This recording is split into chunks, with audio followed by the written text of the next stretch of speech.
What's up, YouTube? I hope y'all are ready for some more Dimir Shadow, because apparently that's the thing everybody wants to see right now. And luckily, we got some pretty good content to deliver. So if you weren't in the stream today, we did have a pretty good run with Dimir, and hopefully we can showcase some of that gameplay here. Since we trophied with this 75 last night, like I couldn't bring myself to change it up for the first league of the day. So we just like ran back the exact 75, see how it does. Some of the notable inclusions, like if you didn't see the last video, we're testing 3 copies of Brineborn Cutthroat, a little flash instant speed 2-1 that grows every time we cast stuff on our opponent's turn, which in a deck full of Consider, Stubborn Denial, Fatal Push, Drown in the Lock, Counterspell, Dress Down, Archmage's Charm, Petty Theft, Brazen Borrower, Dismember, as well as sideboard, Flusterstorm, Subtlety, Children's Edict. Like, we got a few things at instant speed, but obviously we want to let the video speak for itself instead of me sitting here clamoring on. Other than that, yeah, let's just go ahead and jump into some of the games and show you how the deck's performing, and maybe y'all have some things you're seeing that I'm not that we can do to improve the list, but never know till you play it, right? So round number 1 through the magic of CGI. We're on the play. Always love being on the play in Modern. Kind of important. Thoughtseize. So we see a couple Omnaths, a Leyline Binding to Fairy. They're ways off of everything else. But if I take this Leyline Binding, I can get down my Cutthroat turn 2 unimpeded. And then maybe like untap, attack for 2, counterspell it to Fairy. It's no guarantee that they're not going to find another removal spell, but at least in the moment, I feel like I can kind of tempo a little bit. Now that I've picked up Stubborn Denial, it's going to be a second before my Brineborn is online. So if they go for Teferi, I'd rather just fire off this stub, since like it's not going to be able to hit an Omnath anyway. And since they're just running into a soft stub, deal. Turns out I get like a 3 for 2 as they go for a Fury with an Evoke card as well. So we get to nab that, grow our Brineborn up to a 4-3. They ditch one of their Omnaths, and we pick up an Archmage's Charm. So just absolutely going ham with this little 2-1. Opponent shocks in, goes for an Omnath. I don't want to waste the Archmage's Charm on this because they're not going to be able to gain life. So I just want to dismember this so I can save the Archmage's Charm, perhaps save the Cutthroat from a removal spell in the next turn or two. But either way, we do find a second Cutthroat. Not that the second one really has like a lot of bearing on the game. We're pretty much countering anything we can throw a spell at. But since our opponent's just passing, I'm assuming they've got like a Solitude, so I'm just going to get down the second Cutthroat. Instead, it's a Leyline Binding, which we got the counterspell for, so we get to take game number 1 on the back of our fishy friend. Sideboarding against the Omnath deck. Just boarding out like a couple Drown in the Locks because of Endurance, a couple Fatal Push because you've got a lot of Evoke Elementals that are more than 4 mana. Boarding in any copies of like Dress Down that I've got. Boarding in Spreading Seas because they're a pretty mana intensive deck, and if I can strip them off a land type with Leyline Binding, that's pretty important. But here we're on the draw. We do get to counterspell turn 2 Wrenn and 6. Wrenn's a very difficult planeswalker for us to deal with.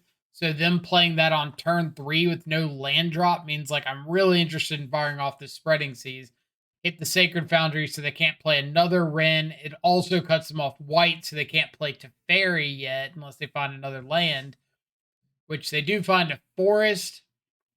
Risen Reef is kind of okay. Like, I want to dress down this Risen Reef because I need more cards, but it also incentivizes this play of my opponent throwing in another elemental. And I'm just like stock full of removal spells for elementals. So yeah, go crazy. Throw out the Fury. I'll sit here with my Edicts and Dismembers and let you 2 for 1 yourself as I untap with Counter Magic. Deal. So if we can get down to Cutthroat here, then hopefully we can kind of start clawing back into this a bit. which we do, and we even get to consider. So maybe I can find more lands. Nope, just a whole bunch of shadows. Could be worse. Like, we still get to just hit our opponent with a cutthroat, and if they do anything on their turn, like, I don't know, cast a Chalice of the Void into our 3 Archmage's Charms, then we do get counters on the cutthroat. They could have a follow-up play like this, but if I let them resolve the Chalice, then I might just be, like, stuck on threats if they ever can go back-to-back spells. So we do find another land. We get down Shadow. We've got Archmage's Charm up. Opponent scoops it up. Pretty well fought there from our fishy friend again. So one match in, Brineborn I think looked pretty decent. Match number 2, we're on the draw. Do have a consider and a couple shadows. It's not like a quick hand. Find Thoughtseize. That's pretty good off the top. So we're up against a Goblin Bombardment deck, a Rakdos Sacrifice list. We take the Mayhem Devil because I don't currently have an answer to a turn 3 Devil. If I had an answer, I'd probably take the Bombardment, but since I didn't, I'll just take like the slightly scarier thing. But either way, I do get to just kind of get down a threat here, get a mURktide. Well, I know my opponent's cards are Fury, Bloodghast. They played the Den, played the Bombardment. So I don't think they're going to be able to kill my Fury or my mURktide anytime soon. So just get like a very reasonable clock going. Now I could pay a life and put a shadow on the battlefield, but I think I would rather my opponent hit me with the grief, enable a shadow that way, and I'll just like sit on counterspell here. Unfortunately, counterspell not great into Bloodghast, but either way, we just get down a cutthroat. I do want to mention this turn, or that last turn, really. I flashed in Cutthroat. Attacking with it didn't matter. It didn't change the clock at all. So I wanted to hold it back as a blocker instead. I think there was a chance my opponent could have killed me there if they had... If I didn't play the Shadow, they evoked Fury, killed the Cutthroat, pinged me for 1. I'm down to 9. They attacked for 5, put me down to 4, sack off the Bloodghast and the Grief. If they have a fetch land, they get back the Bloodghast, sack it, get it back again, sack it, I'm dead. So they would have to have Fury, red card, fetch land. Or if they had a land in general, I think they could evoke the Fury, kill the Brineborn, fire up the Den of the Bugbears, attack him with everything, and like, let's see, if they hit a land here in general, we'll say not a fetch land, just hit a land, sack Bloodghast, I'm down to 9, play the land, get back the Bloodghast, evoke the Fury, kill the Brineborn, fire up the Den, attack with everything. I block the Den. It's the biggest thing. So I'm at 9. I take 3 off the Grief, 4, 5 off the Bloodghast, 6 off the token, go to 3, and they just sack everything to Bombardment. So yeah, I die to a land drop, assuming they have a red card in hand to ditch the Fury. Or no. Yeah, they have to have a red card to ditch the Fury. Otherwise, Brineborn gets to block as well. Either way, really, really close game. But we at least get to go to game number 2. Yeah. I think it's the same opponent. Either way, sideboarding, boarding out's like some Wraiths, and boarded out a Thoughtseize, boarded in Dress Downs and Engineered Explosives. Spoiler, the Engineered Explosives did not look that great this match. So take that with a hint of salt. We did keep a hand that did not have an answer to Ragavan. Honestly, I was not expecting Ragavan here. I haven't seen a Rakdos Sacrifice list, so I kind of thought they were just like tokens and bombardments and stuff like that, Bloodghast. There's that 1 mana dude that like sacks and you exile the top 2 and you can play them or something. That guy. Him. I thought that was like their one drop. I didn't know they were Ragavan, or I probably would have mulliganed that hand. But either way, we do get to just like get some cards in our yard, untap with either a mURktide or a Shadow. I believe my decision to hold up Archmage's Charm was solely based on like what's it called? Spyro, Seasoned Pyromancer.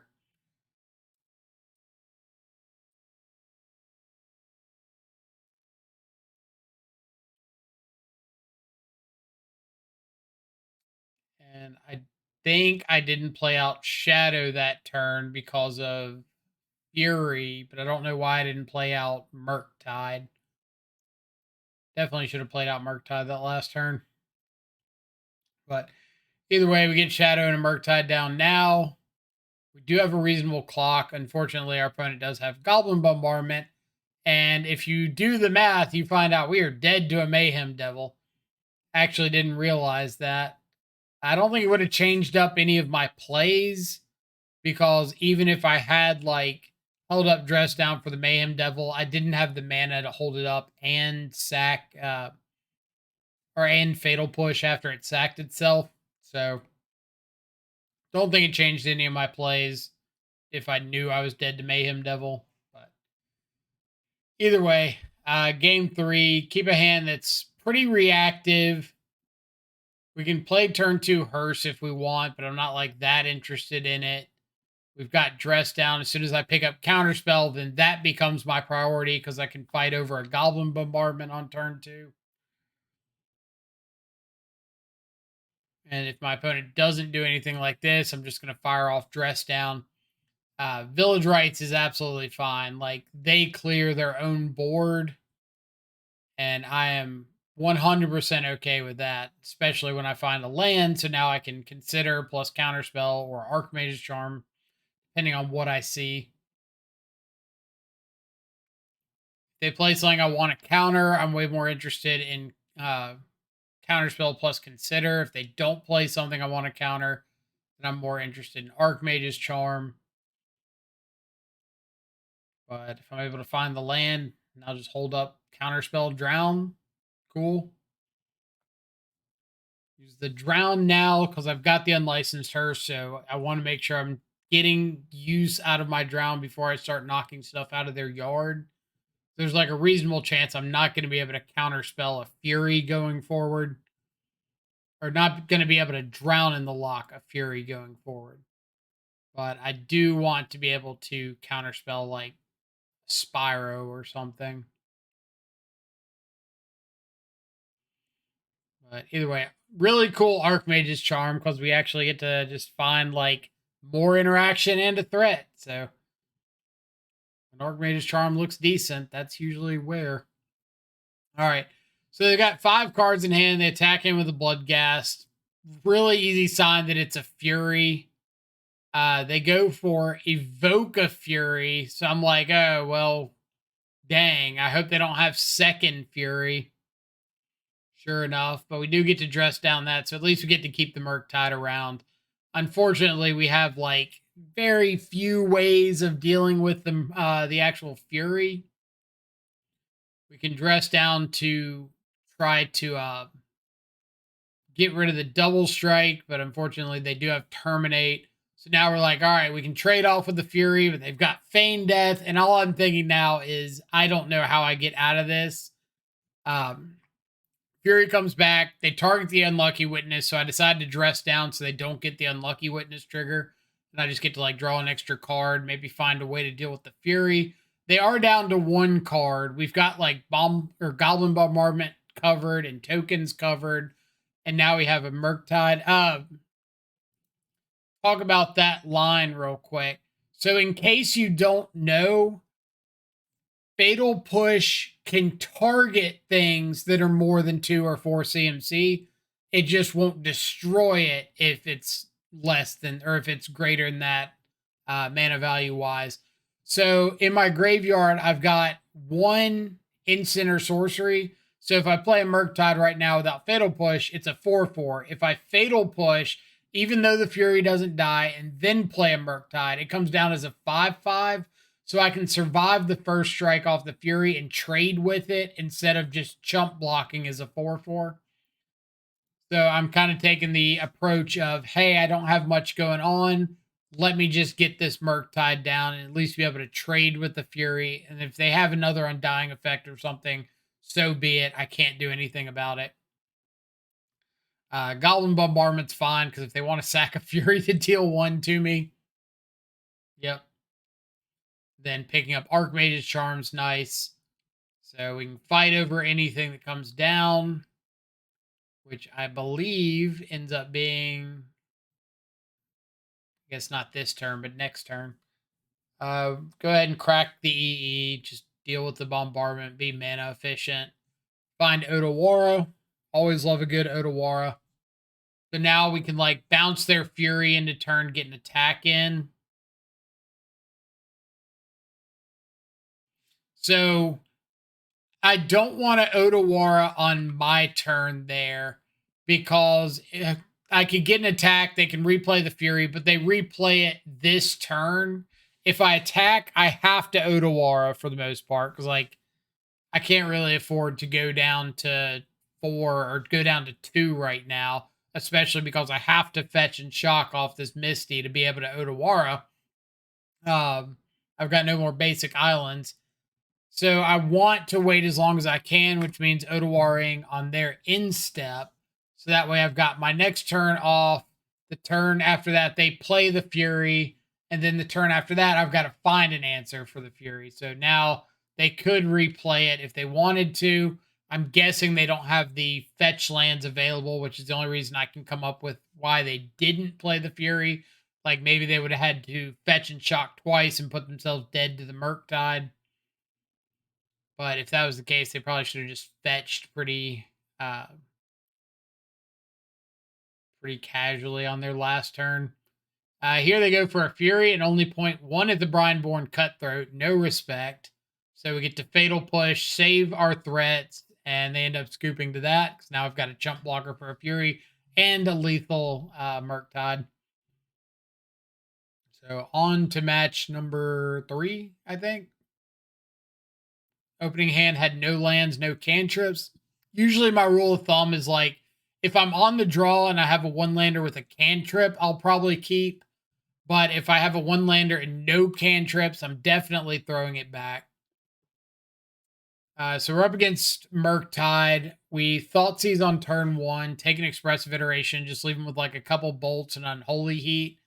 Very, very weak hand for the most part. Like we've picked up a Fatal Push, so we can deal with the Channeler. We kind of just need to win the board a little bit.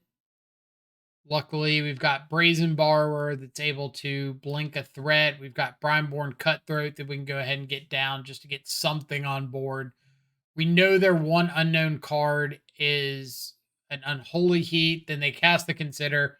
So we're back up to an unknown card in hand. I'm just kind of hoping that they don't top deck a Spell Pierce there. But now that I'm up to 4 cards in my graveyard, 4 instants and sorceries, I can get down the mURktide and protect it from Unholy Heat.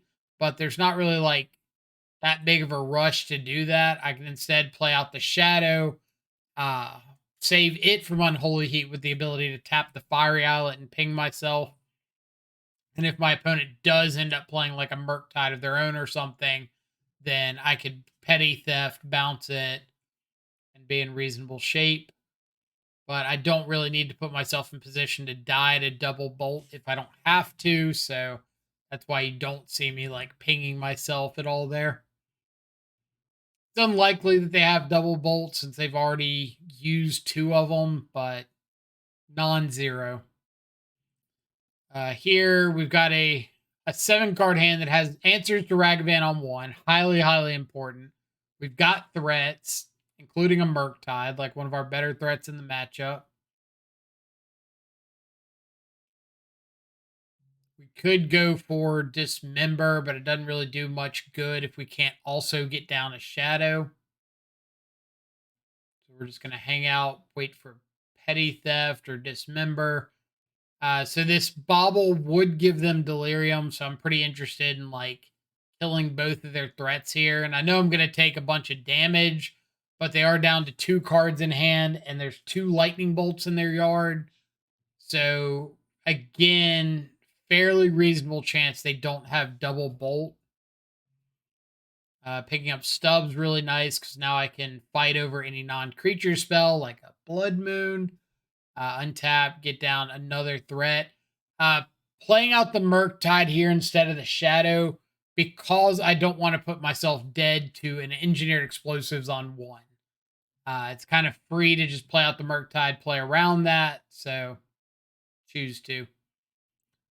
So this is match number 4. Yeah. Run the play. Again, 7 with like 1 land and no cantrips to throw it back. 6, we got a couple removal spells we got to consider. If this were a Swift Spear, I might go ahead and Fatal Push, but because it's a Ragavan and my opponent fetched, this is where kind of having an idea of what your opponent is doing is important. They revealed Gigantha, red fetch land for a basic mountain and Ragavan. So I don't think they're on a counterspell deck. They could be, but it's very unlikely with wooded foothills and basic mountain. So I'm choosing to consider set up my hand on their end step, then go to my turn, consider again, fetch and shock on my turn to play around, like light up the stage, and then wait for them to go into combat to fatal push so they don't have the chance to like dash a new Ragavan at me. It might have been a little bit different of a progression if I had an answer to a second Ragavan, like a counterspell in hand. But because I didn't, I wanted to give them the least opportunity to get a Ragavan down. But either way, we get a 7/7 mURktide. Opponent's kind of, I don't want to say dirtling. They've got like stuff they're doing, but for the most part, we're hitting them with a 7/7 and they're not hitting us with a 7/7. So let's be real. Anytime somebody is not hitting their opponent with a 7/7, they're dirtling. We got a Channeler here. They go for a breach. I thought about Archmage's Charm stealing the Channeler, but ultimately decided just to counter the breach and kind of hope they don't have a second one. But we do, like, we know we've got the answer to the Channeler, so I'm not, like, terrified of that card. I'm more just, like, don't want to put myself in a position to have them draw 7 cards off these baubles and find something. So they go to my upkeep. They have heat plus bolt. So unfortunately, we got to cycle this wraith. We don't find an answer. And yeah, you know, the magic gods always laugh at you because they're going to make the next card an answer. But we don't have to deal with Gigantha, which is nice. Like they've got a fetch land. They're at 1 life. So adding Gigantha to hand, sure, go ahead. Shadow, cool. So all right. Important. My opponent has got a Soul Scar Mage on the battlefield. Okay. I know one of their blind cards is the Gigantha. They've already used this Bolt in hand. So 2 unknown cards. Worst case scenario is they've got like double Bolt after they've already used, I think, 2 of them, but whatever. That would kind of suck. Any single pump spell on the Channeler or on the Swift Spear, I can fight over that. So if they've got mutagenic growth on the Swift Spear, something like that, I can fight that really well. They could have Unholy Heat. And if they have Unholy Heat, I need to try to find a life total that grows my shadow enough. Or I can choose to just kill the Soul Scar Mage. It turns out that they do have Unholy Heat. And let me walk you through my thought process real quick. So I'm at 8 life. My opponent's at 1. They've got Unholy Heat. They've got 1 unknown card in hand. This Unholy Heat is going to give my Shadow -6, -6, 6 -1 counters because of Soul Scar Mage. I could respond to this Unholy Heat with fetch to 7 or fetch to 5 and drown in the lock the Soul Scar Mage. Pretty straightforward. But I don't have to. Why do I not have to? And I'll give you a second to pause the video, see if you can come up with a reason on your own. But the reason I don't have to is if I fetch and shock and go down to 5, and then fetch again and go down to 4, I'm not dead to Lightning Bolt because I'm at 4 instead of higher than 4. I still am bigger than the Swift Spear because the Shadow grows to a 9/9. I'm at 4 life. Unholy Heat takes it down to a 3/3. Their Swift Spear with 1 Prowess triggers a 2/3. So I'm still bigger than the Swift Spear. I'm still forcing a chump block on the way back because I have to block my Shadow with the lethal attacker. And if they at any point respond, like if I fetch and shock first, and then I fetch again, and they respond with like another Unholy Heat, then I can drown in the lock and fight over one. And I know that my Shadow's still going to be okay. I can just shock twice. So it's all about making them make the first move. Like if I go with fetch shock here, fetch, and they respond with like another Unholy Heat or a bolt, I can just kill the Soul Scar Mage or counter an Unholy Heat. Counter an Unholy Heat's probably the better one, but we'd think about that if we got there. Regardless, we draw a Fatal Push, so we don't even have to like give up our counter spell. We just get to kill the Soul Scar Mage and move on. Sideboarding, boarding out a bunch of Thought Seizes and Street Wraiths that cause me a bunch of unnecessary damage. Boarding in like the extra push, the Shieldred's Edict. I think I boarded in Fluster Storms and the extra Stubborn Denial. It's like anything that interacts. We do get down a very, very quick turn 2 Shadow here. I'm only being this aggressive with the Shadow because I have Stubborn Denial and Fatal Push and Counterspell. So I know my opponent's not going to be able to like stick chump blockers and buy themselves time. I know they're not going to be able to resolve problematic threats.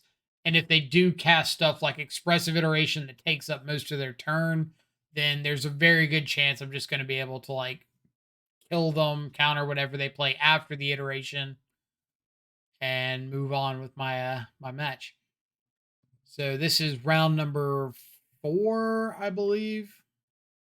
4 sounds right. Get a Thought Seize, take their Thought Seize. They've got a Ragavan, but we've got the push. They've also got a push of their own, but we've got another Thought Seize. So we're just hoping that they don't have an Undying effect. That would be a little unfortunate, but at the same time, we could like untap and drown in the lock the Ragavan, or if we find a land, we could play Shadow, stand in front of the Ragavan. But since we don't, we get to pass the turn and just hope that we can counter this Seasoned Pyromancer, which we do. And now the goal is just to find a land or something to get Shadow down bigger than a 3/3. Because we do not want our opponent to be able to bolt our Shadow when we don't have a hard Stubborn Denial and we don't have Counterspell up. Fortunately, if our opponent does get back Spyro tokens, then them hitting us will get our Shadow back up to a sizable amount. Unfortunately, Dress Down just finds a bunch of Archmage's Charms. So not the most exciting use of a redraw there. I would obviously much prefer hitting land drops and just hold the Dress Down, but ultimately hitting lands is more important than the Dress Down. So if I have to fire it off, I have to fire it off. But now opponent has knocked us down to a glorious sub 9 life total, or sub 10 life total. We've got 2 cards in hand. Feels like one of them is probably a bolt. So we're going to try to play around that to the best of our ability. Extra lands are good.